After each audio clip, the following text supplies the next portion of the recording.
Hi everyone. Today we are going to get into a topic where most of the second generation entrepreneurs feel very uncomfortable. Are second generation entrepreneurs not utilizing government opportunities or not utilizing in a right way? Government providing a lot of benefits like incentives, subsidies and so much support. Are they really taking advantage out of it? To break this down, we have Mr. Chidvilas, Senior Chartered Accountant in our studio, who regularly deals such businesses to fill the gap. Great to have you here, Mr. Chidvilas. Mr. Chidvilas, let me ask you directly, are entrepreneurs really missing out the opportunities? They are not only missing the opportunity, they are missing the timing and intent. Like in Telangana, Andhra Pradesh, and most of the states, the state governments are offering land at subsidized rates, Excellent. capital incentives, and reimbursement of certain government expenditure. Most of the second generation entrepreneurs approach it casually. They think in such a way like, let us set up the ecosystem first and check for the benefits later. Okay. That one mistake, the timing, caused them around to lose 3 to 5 CR without even realizing that. That's a big claim, Vilas. Give me a situation which you handle. Yes, to figure it out and to say one example, we have one client who are into manufacturing. They are eligible for certain benefits like land at a concession rate, capital incentive, power incentives, and stamp duty reimbursement. The total benefit around it is 7 to 10 CR. Okay. But 7 CR, okay. yeah, but they did not consider this. They directly went into to build an ecosystem. They did not check these benefits Poor guys, okay. because policy require pre-approvals, not because they are not eligible, but they did not plan it well. Even though they are eligible, they got zero. So this is not lack of awareness. This is like poor decision making. Exactly. So the second generation entrepreneurs are operationally strong, but strategically casual. They ignore compliance timing, Okay. structuring, Okay. policy alignment. But in today's ecosystem, these where the real money made or lost. Exactly. Yeah. Yeah, that sounds interesting. But most of the government policies and all, it'll take a lot of time and it's dead slow and painful. That's what the most of the founders say, right? So government is not slow. Your unplanned approach is wrong. If you know where to apply, how to apply, and when to apply, things move in a structured way. But if you are planning in a wrong way, try to build an ecosystem and try to fit into the policies, then you'll feel government is slow. Can you come up with any example?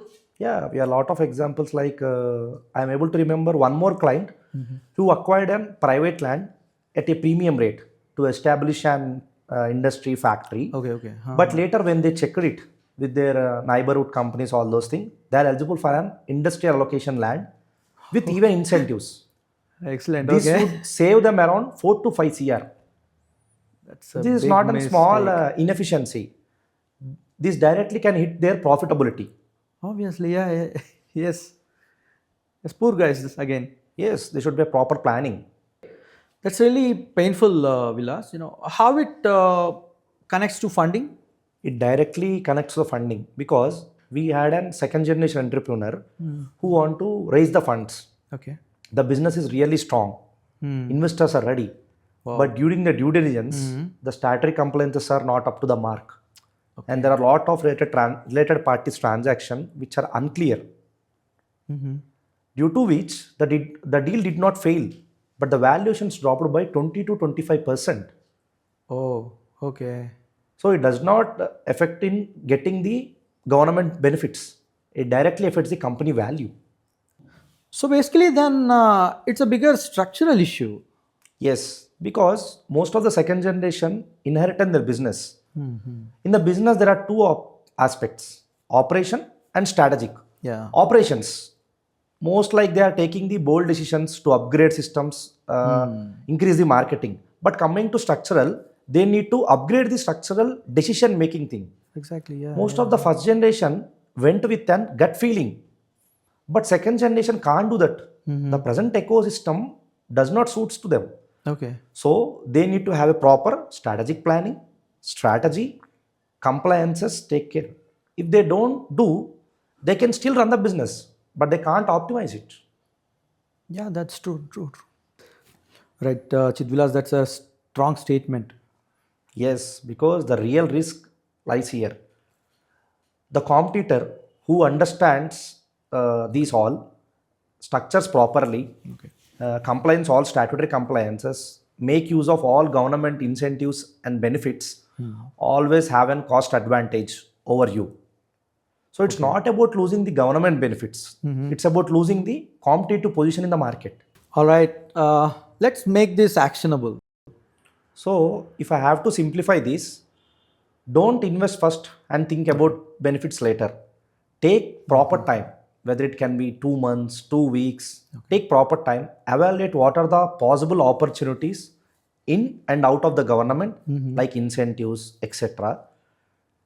Don't treat government benefits like an extra gain. It should be part of your project plan. Got you. Approach any advisories before taking any decisions, because Yeah, it's that all makes depends sense. upon it affects you funding, approvals, incentives. That makes sense, yeah. Mr. Chidvilas, would you like to give any advice to second generation entrepreneurs? So in today's environment, you are not losing because of opportunities are not there. You are losing because you are not applying in a structured way. Perfect. That's a powerful way to end.